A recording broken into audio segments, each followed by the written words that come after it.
So I'd like to start with Samuel Johnson from the San Diego Association of Governments.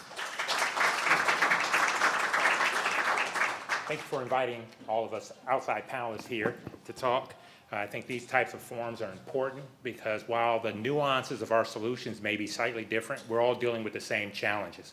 We just have to come together and share information and figure out what works best for our specific corridor or facility. So as Ernie mentioned, I'm with the San Diego Association of Governments. So to give you a little background on who that is. So the San Diego Association of Governments is a state legislative agency with jurisdictional responsibilities that line up with our county boundaries. The agency carries various designations from being the Metropolitan Planning Organization, the Regional Transportation Planning Agency, the Regional Transportation Commission, but perhaps the most important role is that we serve as the Council of Governments. So SANDAG functions as the forum for regional decision-making and building consensus with our member agencies on a wide variety of quality of life issues. And those issues can range everywhere from public safety and law enforcement to housing, to beach sand, something recently we started doing. But probably our largest responsibility is for the planning and implementation of our regional transportation projects for bus, rail, and highways.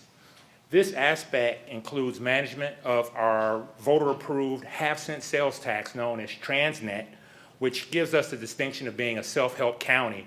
It generates about $14 billion over its lifespan, and that allows us to move forward with major transportation projects without complete dependency on the state or our folks in Washington, D.C. for funding.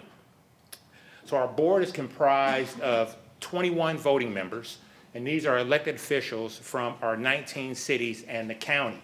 The city of San Diego has 2 members, and as well as the county of San Diego. We also have 9 other advisory members that represent the military, because Camp Pendleton and Miramar Air Station, they're a big part of what we deal with in our region, so they have representation on our board. We also have our 2 transit operators, the Port Authority, the Water District, as well as our regional partners or adjoining regions from Imperial County, the tribal nations, and the country of Mexico.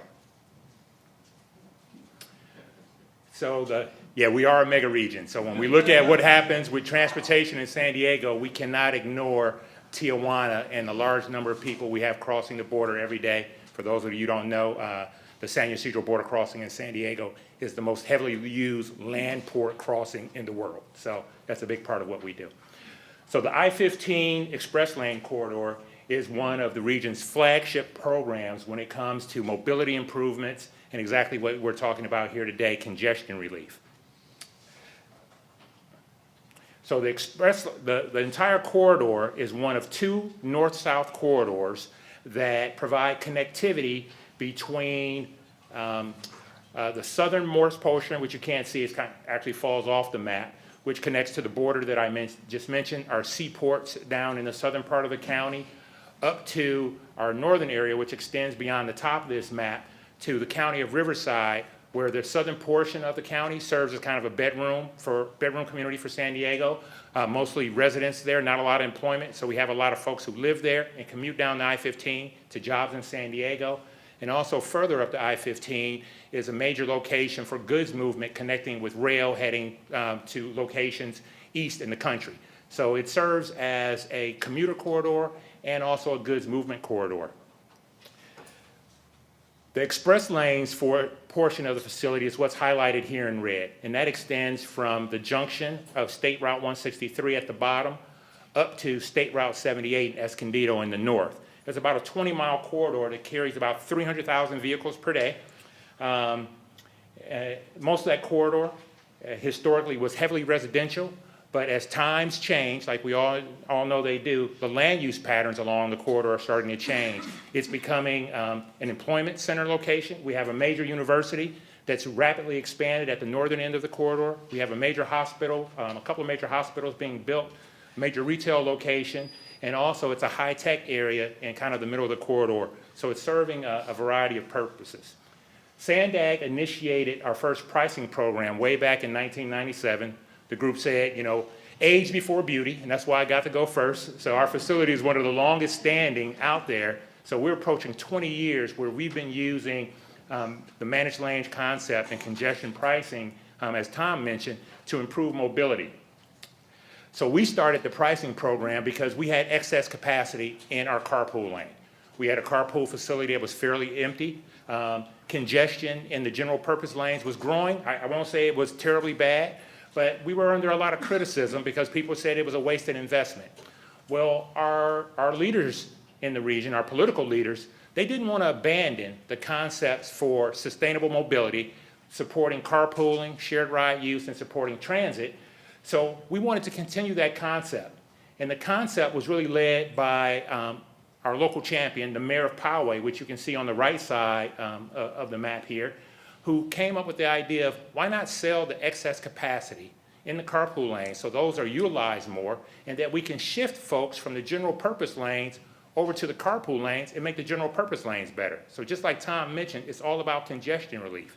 And he was also a heavy transit advocate. He wanted to see transit maintain the benefits that it had achieved through using the carpool lanes. So we wanted more folks to use the carpool lanes, but we didn't want transit to sacrifice.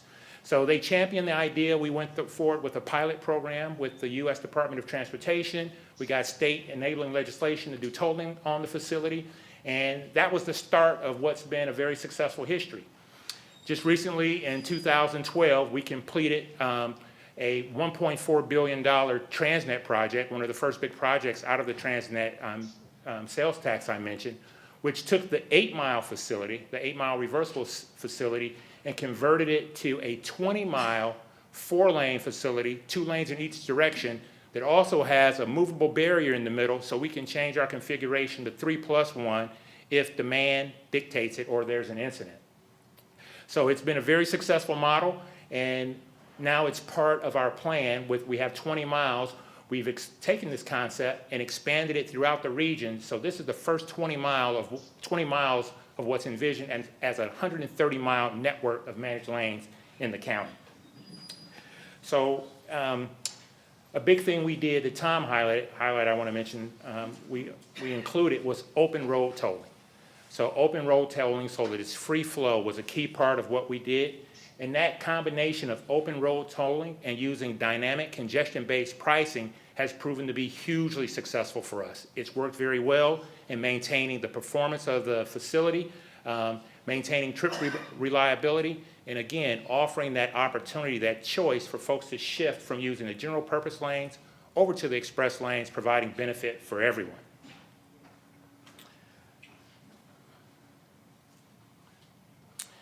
So some of the new features that we've included in the express lanes includes additional access points, some transit benefits, and probably the key thing I want to highlight is we've maintained that concept of dynamic pricing.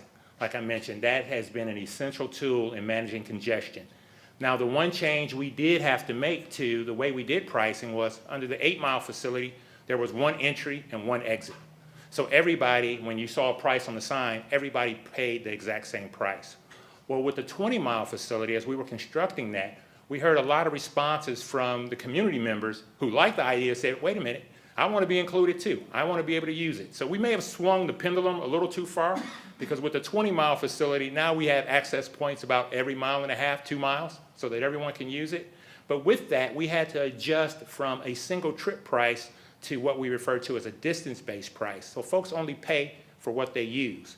So we're still calculating dynamic pricing in the background, but we calculate it on a per mile basis. And if you use the facility for 10 miles, you'll pay this amount. If you use it for 20 miles, you're going to pay twice that amount. So that's one of the changes we've made.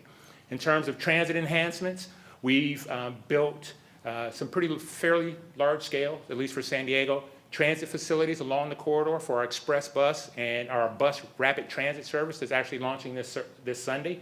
And those facilities provide community access and parking to get directly from local communities into the express lanes without crossing over all the general purpose lanes.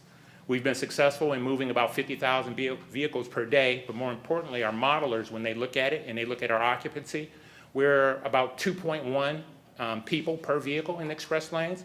So we're actually moving over 100,000 people per day. So the express lanes play a big role in moving that vast number of people through the corridor that I mentioned earlier. And through that combination, again, of open road tolling and pricing, we've maintained speed flows at in excess of 65 miles per hour while getting vehicle throughput of over 1,800 vehicles per hour.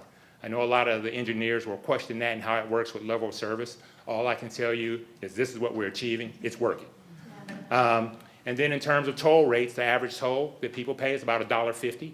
Although our ranges go from 50 cents to $8, that's what they're paying, and the average trip is about 11.5 miles. So throughout the program, we've always checked with the public for their thoughts on how we're doing. And we conducted surveys in 1999 and also in 2002. And overwhelmingly, the response has been highly positive, with over 60% of folks approving the program in 2002 across a wide variety of ages, ethnicities, and incomes. So people believe it. Some of that is the proof is in the pudding. I won't say we didn't have naysayers at the beginning, but people see that it's working and we're having a huge success. We did the same survey again in 2012, right before we completed launching this expanded facility, and we had the same results. So our public in San Diego loves this. It's working well, and the one thing I'd be remiss if I didn't mention, in between those two surveys, we did something better than the survey. When we went out for our Transnet sales tax extension in 2004, we included the model we had done on I-15 and proposed that that be done on all our major corridors throughout the county, and the voters approved that. And for those of you who know, in California, to approve a sales tax measure, you need 66% of folks to vote for it. So it's a very high bar, and we achieved it. I won't say it was a landslide. We were counting the chads at the last moment, but we got it done. So successes and challenges, based on the feedback we hear from the people that use it, the people that need transportation, and our performance of the facility, we feel it's been highly successful. Reasons for our success, I already talked about having a champion of a community that would be directly impacted, but also being proactive. We were fortunate that our leadership wanted to be ahead of the problem, so we were fixing things before they completely broke down. So that worked as well. And as Tom mentioned, we've always been comprehensive about our mobility solutions. It's not just pricing. It's not just general purpose lane improvements. You have to include transit and other sustainable forms of mobility. Some of the challenges we're still having, customer education. Those of you who are familiar with express lanes know the weirdest thing happens with pricing. Folks will see the price, and if it's a low price, they think that the value is not there. If it's a high price, they think the value is there and they'll want to use it. So although we constantly explain to them, how the pricing works, that it's based on the usage in the facility, they still use that as a measure. So it's kind of like, a referral from a friend. If your friend is using it, it must be a good deal. So they use the pricing in that fashion. So we're still working through that and really trying to figure out as we go forward with a regional network, how that's going to plan out.